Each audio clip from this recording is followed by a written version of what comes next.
pamoja na Bwana.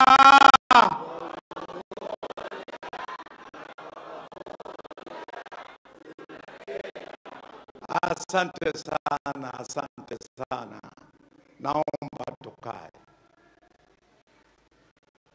Mpendwa mchungaji kiongozi wa Bethel na askofu wetu mkuu, mpendwa katibu mkuu, mpendwa mtunza hazina, wajumbe wa halmashauri kuu wote, wapendwa waliosafiri sana kutoka Marekani na wamefika mahali hapa. Itifaki imezingatiwa. Ninawasalimu katika jina la Yesu. Ninawasalimu katika jina la Yesu. Asante sana, asante sana. Leo tumefikia siku ambayo tulikuwa na uhakika tutaifikia, lakini hatukujua kwamba itakuwa lini. Kwamba ni lini hatukujua. Kwamba itatokea tulijua. Jina la Bwana libarikiwe. Nasimama mbele yenu siku hii ya leo ya furaha kuliko furaha zote. Kwa furaha kubwa sana. Hata ukiniona unaona nimetakata. Sijanyongea, sina huzuni. Jina la Bwana libarikiwe. Awali ya yote nilete salamu kutoka makao makuu au kwa Tanzania Assemblies of God yote. Napenda kuchukua nafasi hii kabisa kwa niaba ya TAG kusema asanteni sana. Ndugu zangu wa TAG, wakati askofu wetu anaumwa, kwa kweli kwa sehemu fulani na sisi tumeumwa pamoja naye. Tumeumwa pamoja naye. Yaani leo tunasema tumepona pamoja naye. Tumepona pamoja naye. Haleluya. Kwa sababu wakati anaumwa kila mmoja alisema la kwake, lakini tuliungana kwa pamoja, wana TAG pamoja na wapenda amani na wapenda Injili wa madhehebu mbalimbali waliungana nasi katika kumuuliza Mungu kwamba Baba, mbona hivi? Lakini tulishirikiana kwa ushindi mkubwa. Na leo nikisimama mbele ya hadhara hii kwa niaba ya Tanzania Assemblies of God, niwashukuru sana maaskofu wote na kamati zenu, na waangalizi wote na kamati zenu, wachungaji wote na mabaraza yenu ya wazee wa kanisa. Ninawashukuru sana. Nasimama hapa nasema kwa kweli tumefurahi. Na tumefurahi kuona kuna uwakilishi mkubwa. Baba Askofu, utashangaa hili ni kama general conference nusu, general conference robo. Kwa sababu wajumbe wametoka sehemu mbalimbali, kutoka kona zote za nchi. Kwa hiyo furaha tulionayo haina kifani. Haina kifani. Jina la Bwana libarikiwe. Ukiona mtu analia, sio kwamba analia ameumizwa. Kuna vilio vya aina mbili. Kuna kilio cha uchungu, lakini kuna kilio cha furaha. Ukimwona mtu anafuta machozi, ni furaha. Kwa hiyo naomba nisichukue muda wangu mwingi katika salamu hizi, lakini nataka niingie kwenye neno la Mungu. Kabla sijaingia kwenye neno la Mungu, nimeambatana na mke wangu mahali hapa. Nami nichukue nafasi hii nimlete mke wangu awasalimie, halafu aniombee, miguu yangu isimame kwa nguvu na nikanene yale ambayo yapaswa kunena. Haleluya. Mungu amekuwa mwema, amekuwa mwaminifu. Tunamshukuru Mungu kwa uponyaji wake. Tunampa Mungu heshima na utukufu kwa yale aliyotutendea katika kanisa letu la Tanzania Assemblies of God. Mungu awabariki. Naomba. Baba yetu na Mungu wetu mkuu, mioyo yetu imejaa shukrani mbele zako kwa matendo makuu uliyoyatenda katika kanisa letu. Mtumishi wako amesimama mbele ya watu wako hawa ambao wamekusanyika kwa ajili ya tendo kuu ulilolitenda.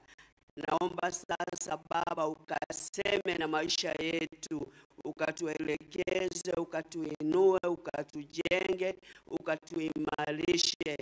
Tunanyenyekea kwako Yesu na kumweka katika mikono yako ili tusikie kutoka kwako. Ni katika jina la Yesu nimeomba na wote tuseme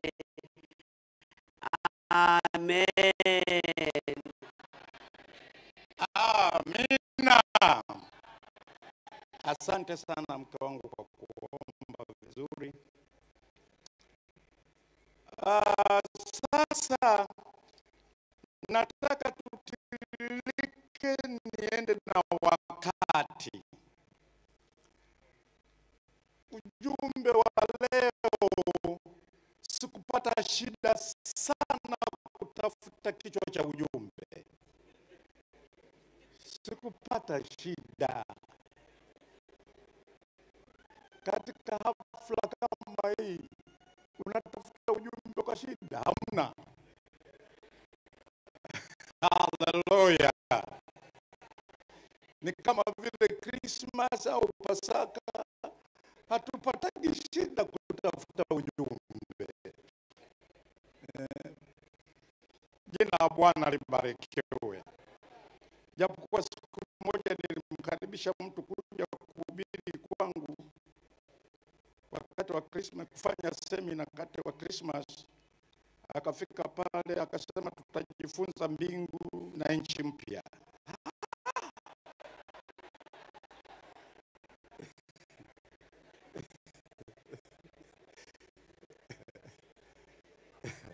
Jina la Bwana libarikiwe. Kabla sijaanza kutiririka, nataka niseme mambo machache sana au moja. Hapa tumekuwepo kwenye kanisa la mchungaji kiongozi ambaye ni Dr. Barnabas Mtokambali. Hapa tumekuja kufurahi, tumekuja kushangilia, tumekuja kumrudishia mponyaji kwamba asante. Jina la Bwana libarikiwe. Lakini hapa pia kuna masomo mbalimbali tumejifunza wachungaji wenzangu. Ningeuliza hapa umejifunza nini, kila mmoja angeweza kueleza. Lakini mimi nieleze moja ambayo kila mmoja mlizingatie kama ulisahau kujifunza hilo. Moja kubwa kabisa ambalo unapaswa usisahau. Mchungaji kiongozi wa kanisa hili ni kielelezo kizuri sana katika furaha hii na sherehe hii, lakini kumekuwa na darasa la shule ya wanafunzi. Simuniitikie amina. Nasema na wewe uliyefuta madarasa ya shule ya wanafunzi, madarasa ya maandiko na shule ya wanafunzi. Na tumepata mwalimu mzuri sana sana. Maaskofu, simuniitikia amina.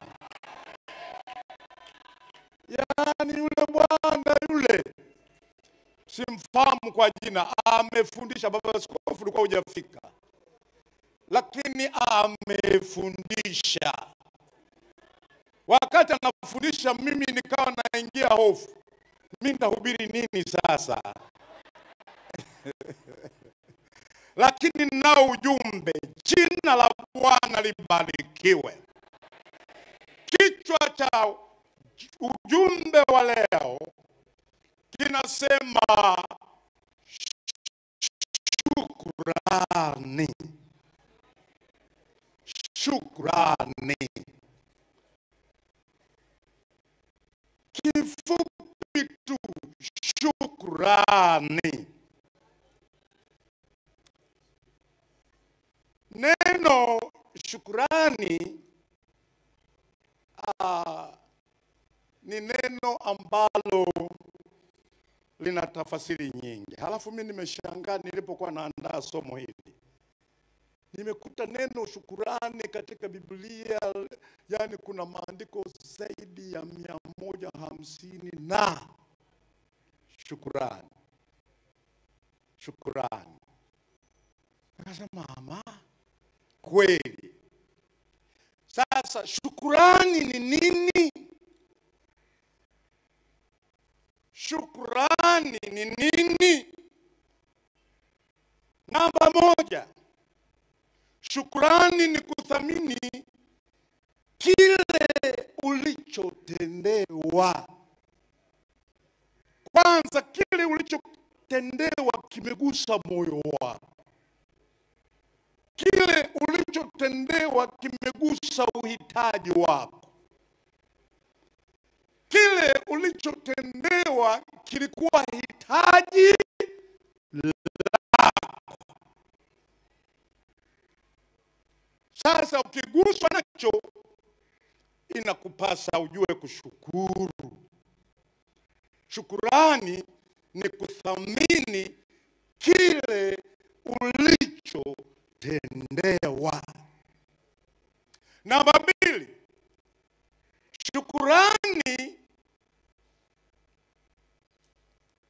shukurani ni kumthamini yule aliyesababisha kile ulichotendewa. Jamani, tuko pamoja? Yani kuna mtu amesababisha ukapata kile ambacho ulikuwa unahitaji, kile ambacho ulikuwa unakitafuta, kile ambacho ulikuwa una hamu nacho sana.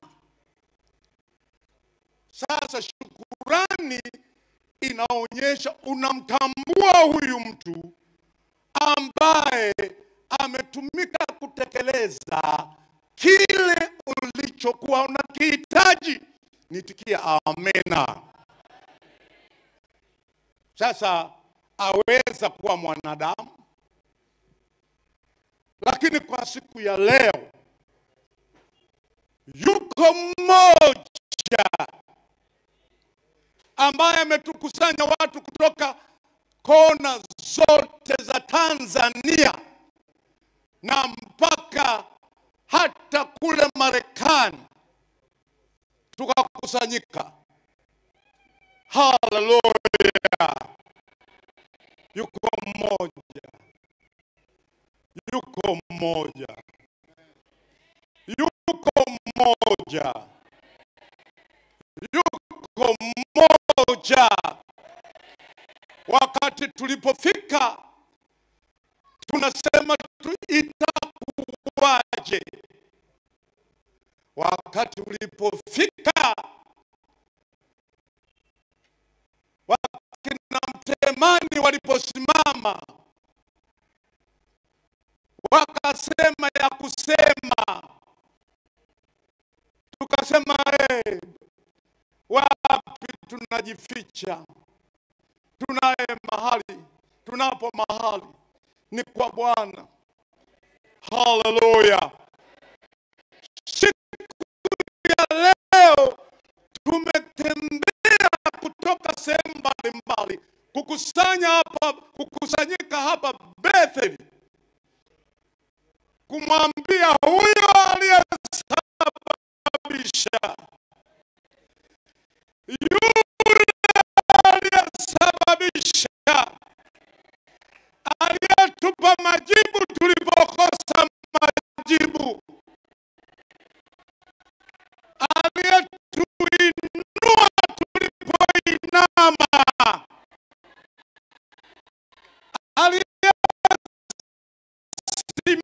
aliyesimama wakati tulipotia shaka, yule sio mwingine, ni yule Yehova Rafa. Kwa jina la mwanawe Kristo Yesu, leo tunatambua ya kwamba yeye ni mtendaji, ya kwamba yeye ndiye mtenda miujiza. Jina la Bwana libarikiwe. Ndugu zangu, tulijua kwamba kuna siku itakuwepo, lakini hatukujua kama ni tarehe hii. Kama kuna wakati tumepita kipindi kigumu, ni kipindi hiki. Kama kuna kipindi ambacho askofu wangu amepita kipindi kigumu tangu azaliwe, ni kipindi hiki,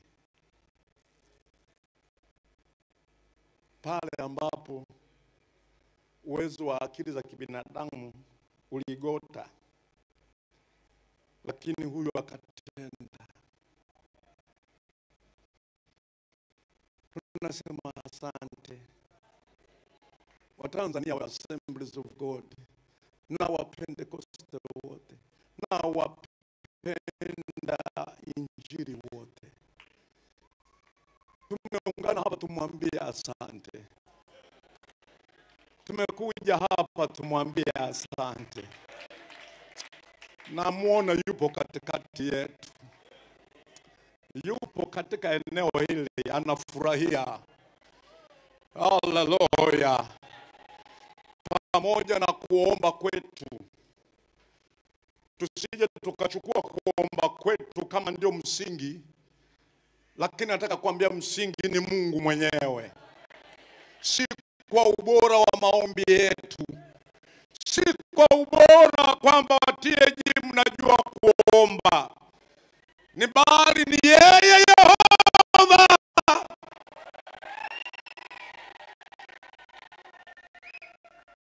aliyeshuka akajibu kwa kishindo.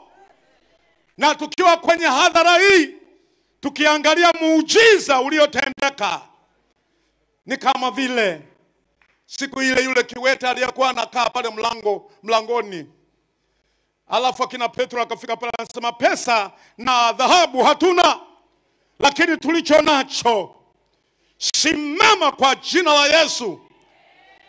Biblia inasema aliondoka akirukaruka akielekea hekaluni.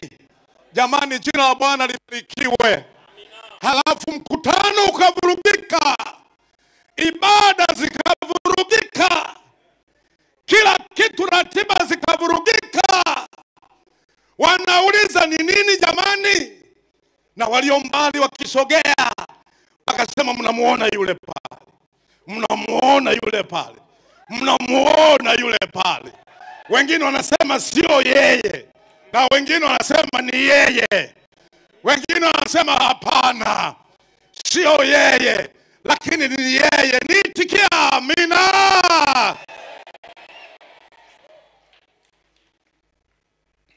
Namba 3, kushukuru ni ile hali ya kurudisha hisia chanya kwa mema yaliyokufikia. Jamani, amina. Kushukuru ni ile hali ya kurudisha hisia chanya kwa mema aliyokutendea. Kama mtu angetuuliza hapa, mko kwa ajili ya nini? Tupo kwa ajili ya kushukuru, kwa maana Bwana ametusaidia kurudisha hisia chanya kwa mema yale tuliyoyatarajia ametutendea. Haleluya, haleluya. Tunakosa maneno mazuri, lakini hakuna maneno mazuri zaidi ya kusema asante. Maana ni hilo tu, asante, ni asante. Jina la Bwana libarikiwe. Kwa hiyo tupo hapa kushukuru kwamba asante Bwana, hakika wewe ni mwema, hakika wewe wastahili, hakika wewe ni yote katika yote, hakika kwako hakuna lisilowezekana. Wewe ni zaidi ya yote, wala hata kwepo Mungu mwingine anayeweza kufanana na wewe. Ni yeye peke yake. Jina la Bwana libarikiwe. Namba 4, ni kutambua kwa Mungu, ni kutambua kuwa Mungu hutuwezesha. Kwa hiyo tunawajibika kurudisha shukrani mbele zake. Shukrani ni nini? Shukrani ni kutambua kuwa Mungu hutuwezesha. Kwa hiyo tunawajibika kurudisha shukrani. Wote sisi tuliokusanyika hapa na wote ambao wanatufuatilia kwenye mitandao na wote ambao hawakufanikiwa kufika, wataungana na sisi kwamba siku hii ya leo tunatambua kuwa Mungu ametuwezesha. Kwa hiyo tumewajibika tukusanyike, tumewajibika tuketi pamoja, tumewajibika tuwe na ibada. Na mtendewa amekuwa kiongozi aliyesema nimetendewa, nataka nimshukuru Mungu. Tukainuka kutoka kule tunasema asante, asante, asante. Kuwa mtu wa shukurani hata kwa watu wengine. Yaani kushukuru ni kwa muhimu sana. Kusema asante. Na kusema asante si katika mema tu, hata katika magumu kuna wakati wa kushukuru. Mimi sikujua kama kitu sikitaki ninapaswa nishukuru. Nikupe mfano, lakini usinicheke. Mwaka 2002 nilikuwa nimeenda Marekani kwa mara ya kwanza. Sasa kwenye ndege, na siku hiyo mimi nilikuwa nimeamua kutokula. Sasa kwenye ndege kuna kula kweli kweli. Wananiletea, wananiambia vipi? Naambia no. Basi anaondoka yule mhudumu. Baadaye wanapita tena wanasevu, akiniletea hiki, hapana. Baadaye akaja mhudumu mwingine akaniuliza kwa vizuri sana, akaniambia unaumwa? Nikamwambia siumwi. Unaonaje tukuletee chai? Naambia hapana. Basi sasa nyuma yangu kuna mzungu mmoja amekaa, Tulipofika Amsterdam tukashuka. Akaja haraka akanishika ananiambia, wewe unatoka wapi? Nikamwambia natoka Afrika. Anasema nimeona pale mhudumu kila akija, wewe hapana. Akisema hiki hapana, akisema hivi hapana. Hapana, hatusemagi hivyo. Tunapaswa kusema no thank you.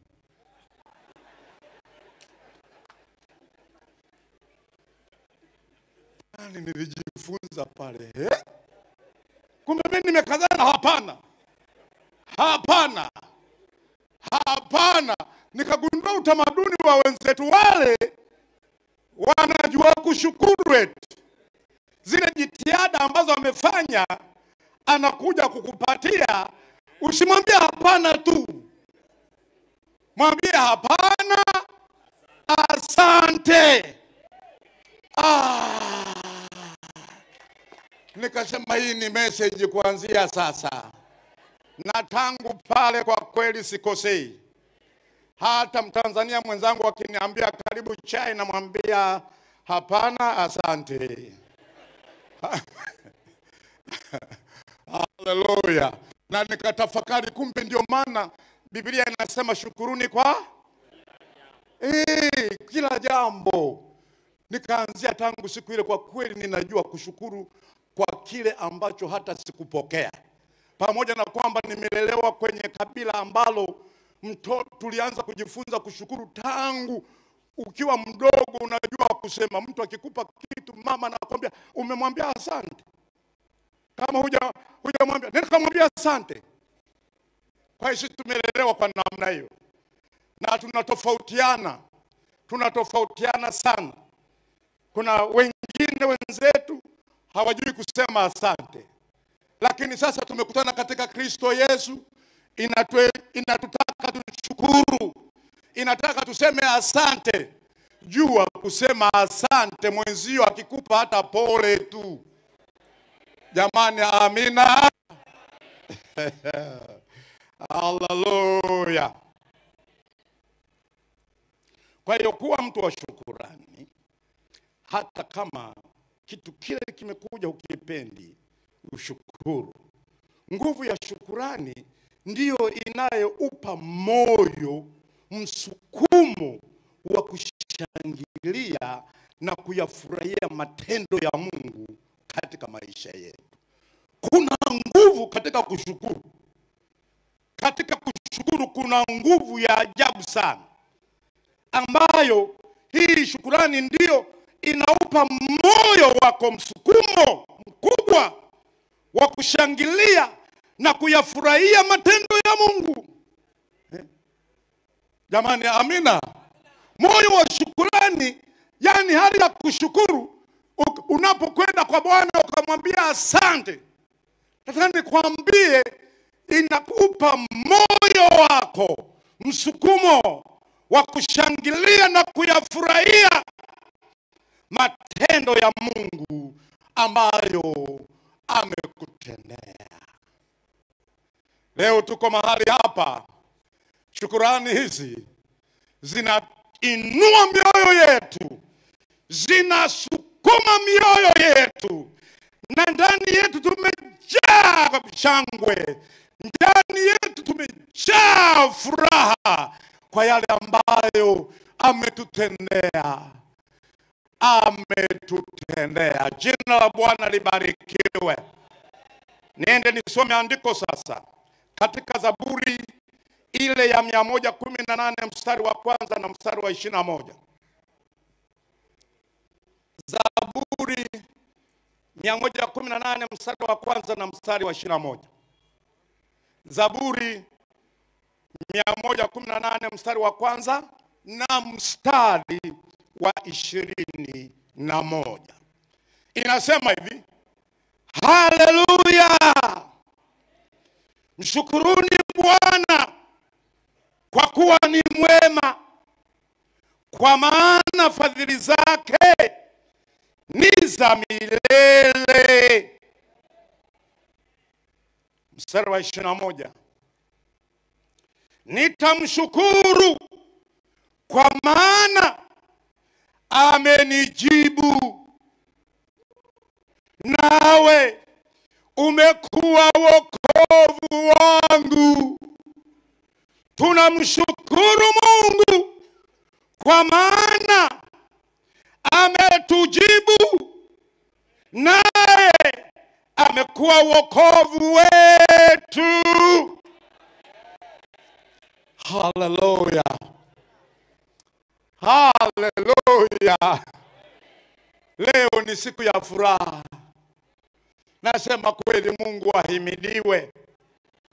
Hebu tupate pointi kama 3 hivi katika andiko mistari haya.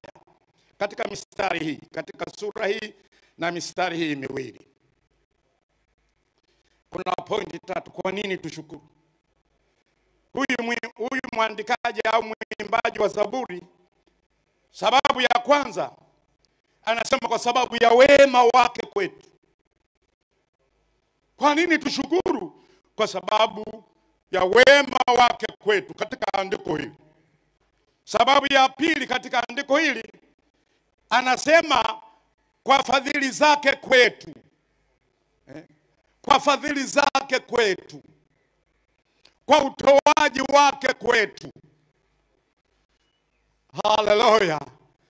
Sijui kama mnaelewa maana ya ufadhili. Tuchukue mfano rahisi sana. Sisi wa Tanzania tumekuwa tukipata ufadhili kutoka nje. Serikali yetu inapata ufadhili kutoka nje. Wanafadhili mradi fulani, wanafadhili mradi huu, wanafadhili mradi huu. Lakini wao nafika wakati mwingine wanachoka, hawaendelei. Hawa wafadhili wa kawaida wanachoka. Lakini mwandishi wa Zaburi hii anasema yeye ni fadhili zake kwetu, tena ni za milele. Bwana Yesu asifiwe sana. Ataendelea kukufadhili mpaka unaondoka dunia hii. Ataendelea kutufadhili mpaka Yesu mwenyewe anaporudi. Anaendelea kukufadhili. Nataka ujione uko katikati ya Mungu mkubwa. Kama wewe ni mgeni umefika tu mara ya kwanza hapa, nataka nikuthibitishie hujapoteza muda wako leo. Umefika mahali sahihi. Mungu wetu ndio mfadhili wetu. Ndiye anayefadhili hata afya yetu. Ndiye anayefadhili hata hii hewa tunayovuta. Hebu jaribu kuwaza. Kama hii hewa tunayovuta tungeambiwa tu tunalipia bili, tukapewa control number ya kulipia hewa yetu tunayovuta hii, unafikiri tungeweza? Tungeweza. Lakini huyu mfadhili ametufadhili kuvuta hewa bure. Bure. Mpaka miaka unaishi, miaka na miaka unavuta tu. Umeme jaribu kutumia mwezi mmoja usilipe. Mwezi unaofuata usilipe, kinatokea nini? Jamani, wacha tumshukuru huyu Bwana. Yeye ni mwenye fadhila. Yeye ndiye amefadhili maisha yetu, uhai wetu. Amefadhili maisha ya Dr. Barnabas Mtokambari. Haleluya. Amempa maisha tena. Na bila shaka amemwongezea na miaka ya kuishi. Bila shaka amemwongezea miaka ya kutumika. Bila shaka.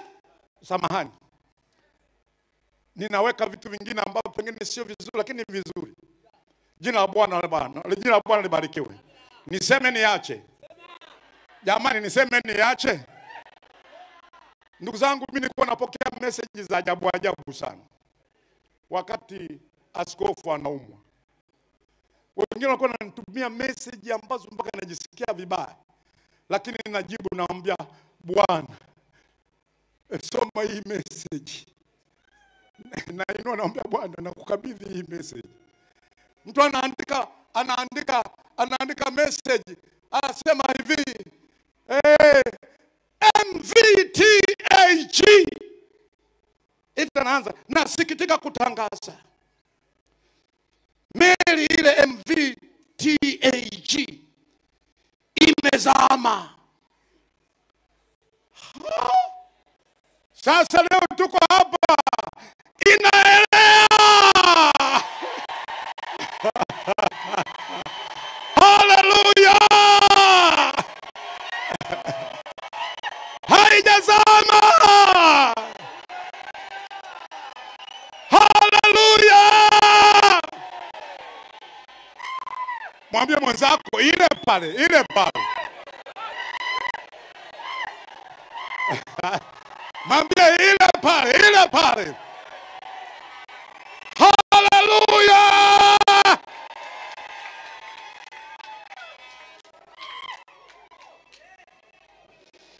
Karibu na maliza. Luka sura ya 17 mstari wa 11 mpaka wa 19.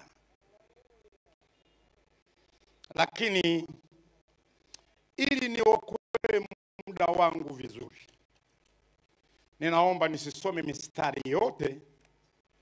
Nitakwenda kusoma kuanzia mstari ule wa 15.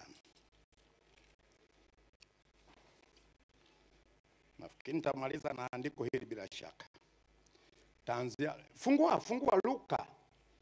Nataka tusome, lakini taanzia mstari ule wa 15. Ukitaka kufaidi, anzia wa 11. Sasa hii mingine nitaieleza tu bila kusoma, ili niokoe muda kidogo. Hallelujah. Umepata?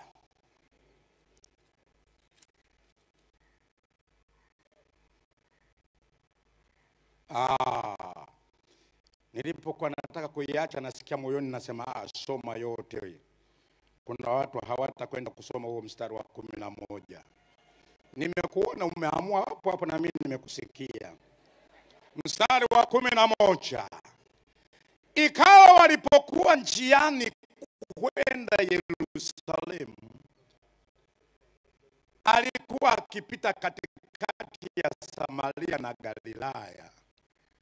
Na alipoingia katika kijiji kimoja, akakutana na watu 10 wenye ukoma. Sema wenye ukoma.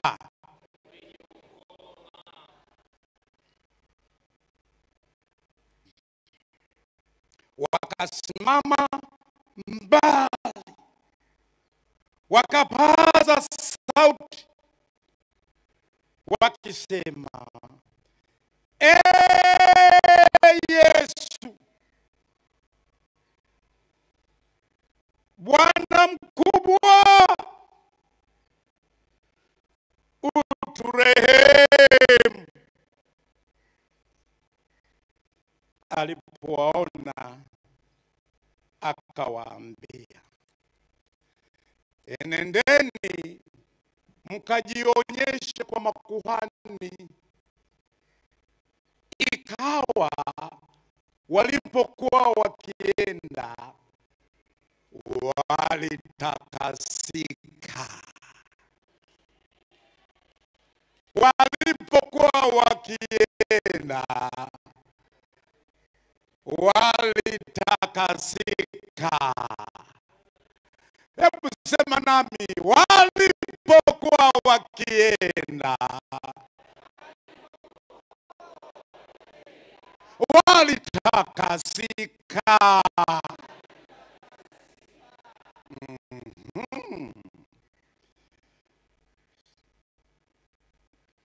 Mstari wa 15. Na mmoja wao alipoona kwamba amepona, alirudi huku akimtukuza Mungu kwa sauti kuu, akaanguka kifudifudi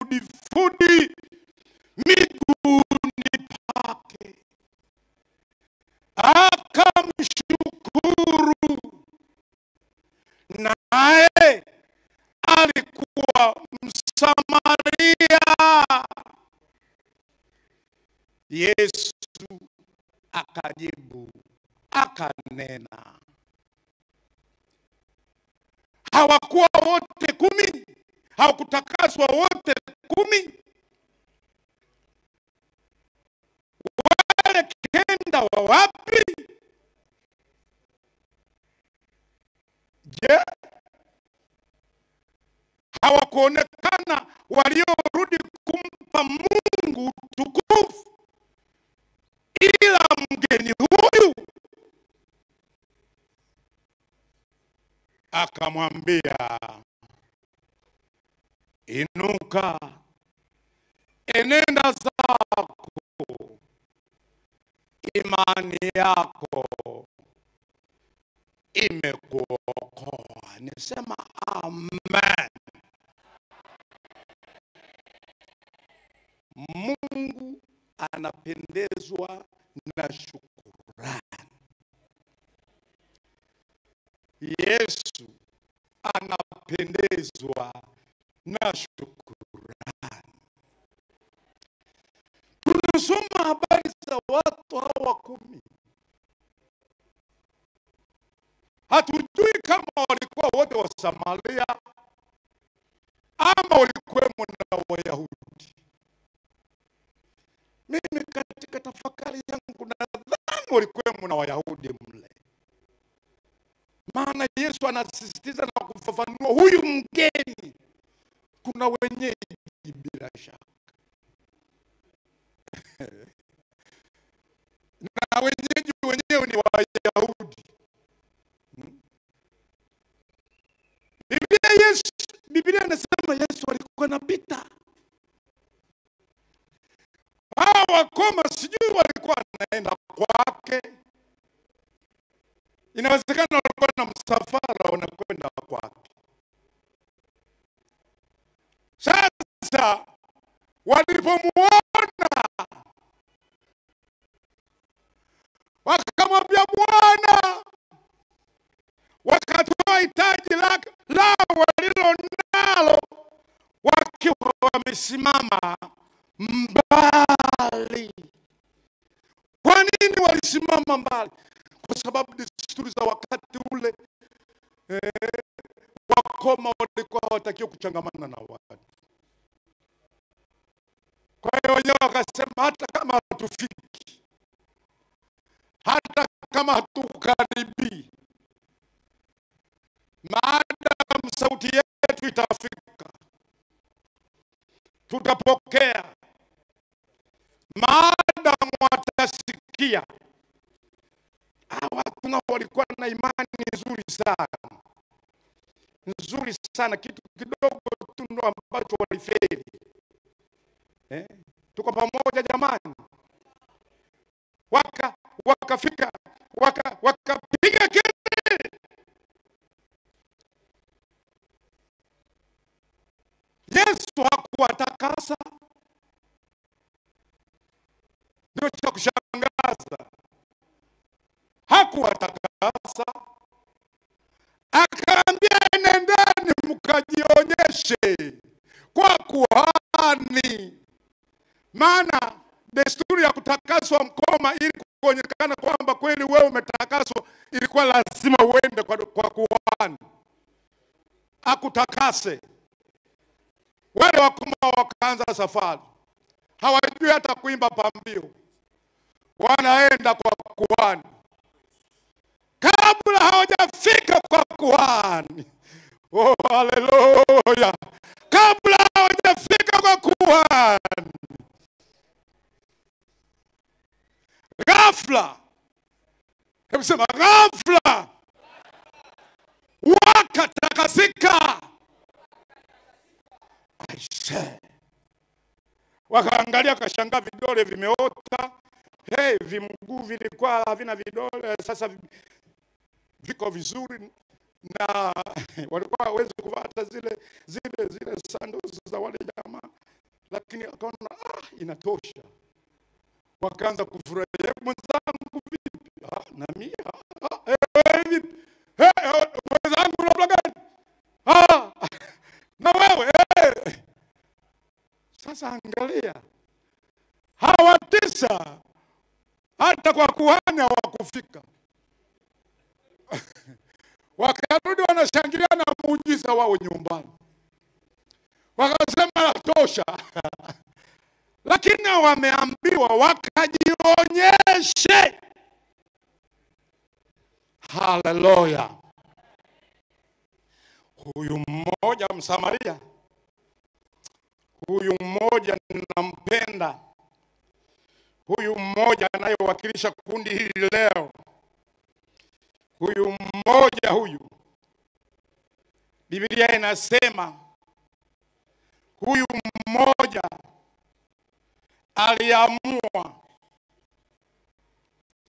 alipoona amepona, alirudi. Yeye aliamua kurudi kwa Bwana Yesu. Alipokuwa anarudi huko anamtukuza, anaweza wewe, unaweza. Nadhani tukipata picha ya jinsi alivyokuwa anarudi, na kwambia na miguu imepata nguvu, vidole vyote vipo, anaruka, anafurahia. Sasa asimami kwa mbali tena, sasa anamsogelea Yesu. Wakati ule aliita, lakini sasa hakuita tena, akamsogelea, akaanguka miguuni pake. Nitikia amina. Alipoanguka miguuni pake, Biblia inasema akaanguka kifudifudi miguuni pake, akafanya mambo. Jambo la pili, akamshukuru. Jambo la tatu, sasa tunamwona Yesu. Jambo la tatu, alikuwa ni Msamaria huyu. Mstari wa 17 tunaona itikio la Yesu. Itikio la Yesu. Yesu akajibu, akanena. Hawakutakaswa wote 10? Hawakutakaswa wote 10? Swali hilo, hawakutakaswa wote 10? Lakini ukweli walitakaswa wote 10. Nitikia amena. Wale 9 wako wapi? Usipotoa shukrani, Mungu anakuuliza uko wapi? Na Mungu ametafuta watu wengi, amewatendea, anauliza wako wapi? Kuna mambo ambayo umetendea hata wewe, anakuuliza uko wapi? Haleluya! Wale 9 wako wapi?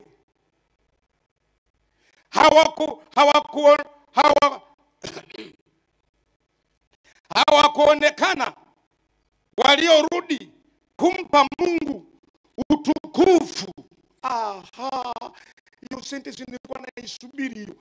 Kumpa Mungu utukufu, ila mgeni huyu. Haleluya! Tuko hapa leo tunarudisha utukufu kwa Bwana. Haleluya! Ila mgeni huyu.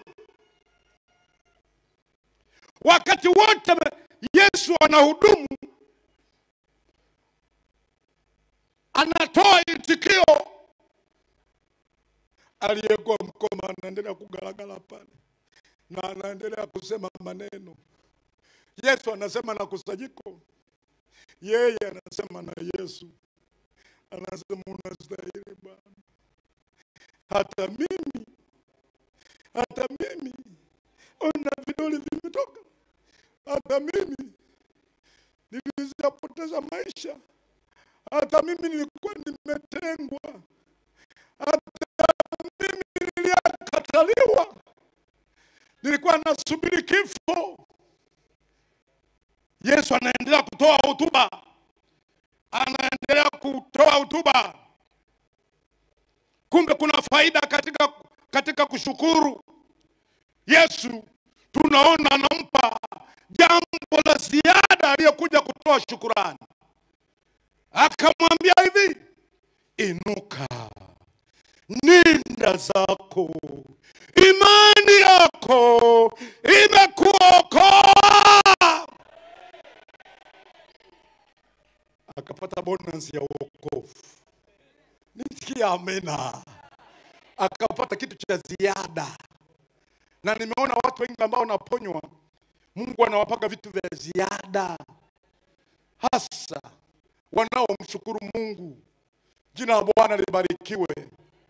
Tunaona wanapata mambo ya ziada. Ndio maana ninazungumza bila shaka yoyote, bila hofu yoyote, bila wasiwasi wowote. Hapa tunapoona muujiza wetu umebeba vitu vya ziada. Kuna upako wa ziada, kuna mamlaka ya ziada yako ndani yake, kuna ishara za ziada. Jamani, amina. Kuna wakati nilikuwa naongea naye akiwa hospitalini, akaniambia niko garage bwana.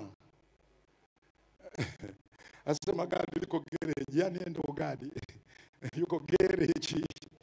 Sasa kule garage wanajaribu kufunga spana, wanafanya nini? Lakini kumbe na malaika wakashuka wakafunga zaidi. Unajua wale wa madaktari wanafunga nati zile za vyuma zile, lakini malaika wanatoka kule wanakuja kufunga nati za kiroho. Jina la Bwana libarikiwe. Wanafunga nati za kiroho zilizokuwa zimelegea. Nikisema zilizolegea sio kwamba alikuwa amepona, amepoa. Wanakaza nati za kiroho ili akichomoka hapa atachomoka hapa, hakikisha anakwenda kujilipizia kisasi. Kujilipizia kisasi. Kujilipizia kisasi. Nataka nikwambie toka mbali, sisi umati wanaokusikiliza na wengine, tutasimama na wewe kulipiza kisasi. Kulipiza kisasi. Hatuna lingine, tutalipiza kisasi. Tutalipiza kisasi. Shetani tunakwambia, tutalipiza kisasi. Hata wale uliowateka tutawavuna.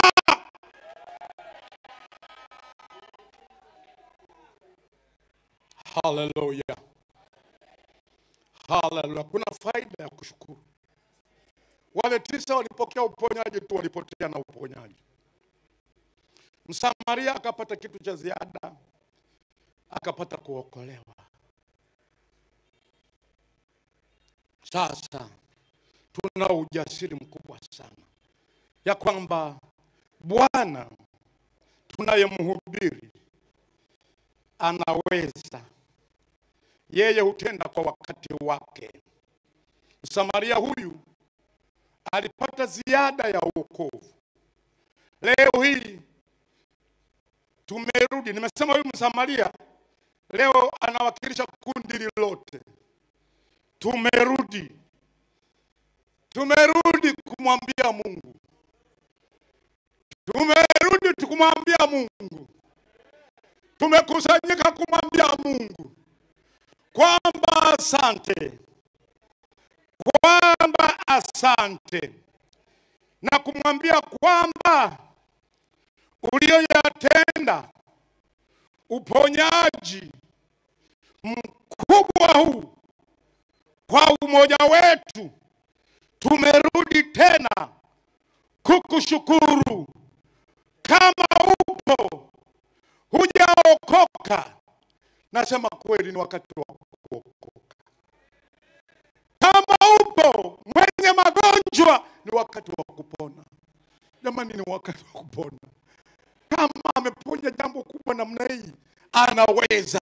Nataka niwaambie, kila kiini cha injili yetu ambacho tunapohubiri tunasema Yesu anaokoa, Yesu anaponya, Yesu anarudi tena. Haleluya. Sasa tumeona wokovu, tumeona uponyaji, tunasubiri kurudi kwake. Ndugu ambaye umekwepo kwenye tukio hili, na wewe unayenifuatilia, huu ni wakati mzuri wa sisi leo tumekusanyika mahali hapa. Naomba hebu usimame napokwenda kumalizia. Hebu jisikie umerudi, umesimama mbele na umeanguka kifudifudi kwenye miguu ya Yesu. Umeanguka kifudifudi kwenye miguu ya Yesu. Unamwambia asante, unamwambia wastahili. Oh, haleluya. Hata kama umesimama, natamani roho yako ianguke miguuni pa Yesu, iseme Bwana asante, iseme Bwana asante. Mimi nilikuwa na shida, kanisa lilipita kwenye shida, lakini tunasema asante. Tunasema asante.